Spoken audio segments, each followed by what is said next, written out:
Heidi-ho there, and welcome back to the channel as we continue our Acolyte series. To give you a quick recap of the end of episode 4, a party of Jedi and Osha, along with May, arrive at the home of a Wookiee Jedi named Kelnaka pretty much at the same time. Some standing and waiting happens on both sides as we learn that Master Kelnaka is dead. May is inside his house with the dead body, and the Jedi are outside telling her to surrender. Sneaking up behind the Jedi is Smilo Ren, the person who has been training May to use the dark side of the Force so she can kill 4 Jedi Masters that are linked to her past. All of the Jedi turn to try and fight him, but Smilo uses a big Force push and they all go flying away from him. Episode 5 opens on Osha waking up from being pushed back, and we pan over to see Smilo and a bunch of random Jedi fighting each other. We only get to see about half of a fight though, because there's a bunch of trees in the way, but Smilo Ren is able to kill almost all of the Jedi that came to try and find Master Kelnaka. We also find out that the armor he is wearing is made of a new unobtainium called cortosis. It's apparently from the extended universe and is able to interrupt the blade of a lightsaber and make it malfunction for a short amount of time. During the course of the fight, one of the Jedi that has got a lot of screen time so far this season, Yord, is injured. Smilo Ren slashes him across the leg and is about to kill him, but Osha shoots Smilo with a stun pistol to distract him. He brushes it off like it's nothing, and now his focus is on her. After Osha starts running away, we randomly cut to May back inside of Kelnaka's home, and she picks up his lightsaber. It then cuts back to Osha, and she's running away from Smilo Ren's lightsaber, but Master Soul is able to block it just in time and save her. Yord is also there, and Soul tells him to take Osha back to the ship for her own safety. Master Soul and Smilo have a fight, but then we cut to May leaving Kelnaka's house. May and Jackie, who will be referred to as X-23 moving forward, duke it out for a bit, even though moments before this happened, May said that she was going to turn herself over to the Jedi and tell them everything that she knew. I guess it's a little more believable to be hostile towards a Jedi if a random one drop kicks you out of nowhere, giving you a chance to fight back rather than just using the Force, but whatever. We then cut back to the fight with Smilo and Soul to deliver some cryptic lines. Then we're back to May and X-23, where we see May cut X-23 on the leg. I guess enemies of the Jedi are taught to go for the legs because that's our second leg injury this episode. After these 2 fight sequences, we start playing pinball between all 3 groups of people who are still alive at the moment. The fight between Soul and Smilo is still going on while X-23 and May are fighting, and Yord is taking Osha back to the ship. Eventually, the beams cross and X-23 is able to arrest May and take back Kelnaka's lightsaber. Not long after this happens, Darth Teeth and the Electric Mayhem shows up and starts a fight with X-23. She's able to fend him off using both her and Kelnaka's lightsaber, but his lightsaber gets destroyed during the fight. May then decides to take off running again because she's afraid of Smilo Ren, and he follows her, leaving the fight with X-23. Soul magically appears out of nowhere, and now Soul and X-23 are fighting Smilo Ren while they all chase after May, all while Smilo Ren is trying to kill her. Another scene of Osha and Yord is in there somewhere, and they decide to lead the tree bug back to the fight with a flashlight because they are attracted to light. After we get back to the fight between Soul, X-23, and Smilo, X-23 breaks the smile off that face. She then immediately dies, and it's revealed that Smilo Ren is the potion maker guy from episode 2.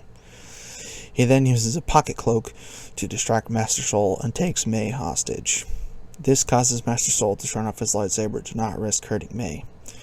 Master Soul and the Master of Potions then talk it out for a bit, where he reveals that he's actually the Defense Against the Dark Arts teacher, or more simply put, a Sith. Then out of nowhere, Yord jumps in to try and take out Potion Maker Guy and ends up getting his neck snapped, whilst Master Soul just stands there and watches it happen. Also, you can apparently run through the jungle and do a jumping strike onto someone after getting slashed in the leg with a lightsaber. I think Obi-Wan from Attack of the Clones would like to figure out how they do that. Anakin might not have lost his hand. We then do another random cutaway as Osha shoots May with the stun gun, and then we cut back to Dr. Teeth and the Electric Mayhem and Master Squid Game, who get in a martial arts fight. Master Squid Game almost gets one step closer to getting all that money, but Osha stops him from killing the Potion Master.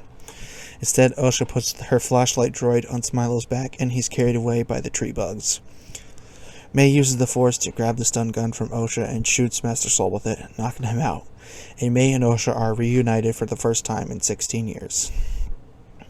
The actress who plays both May and Osha then has a competition on how low she can make her voice go while talking to herself, and ultimately May knocks out Osha with a Force push.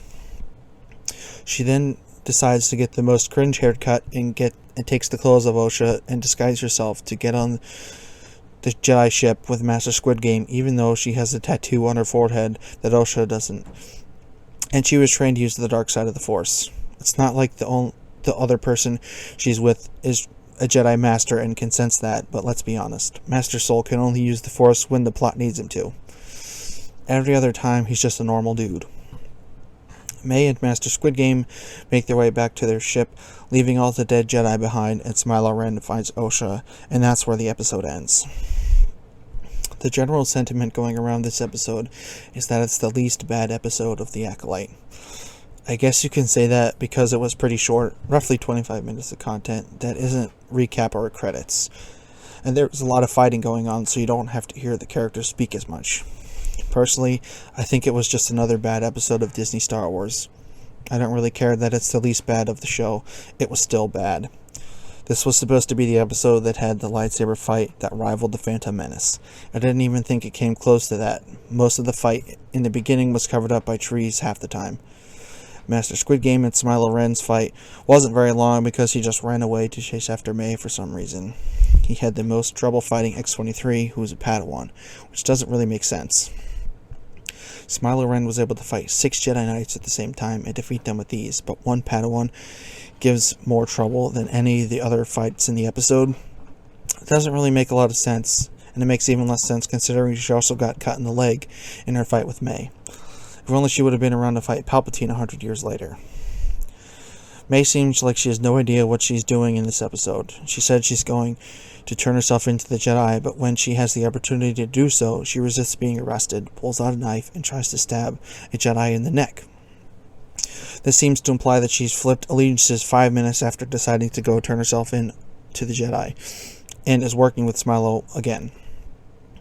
For most of the rest of the episode, she's trying to run away from him, but right at the end, she meets up with Osha, who is all she cares about now.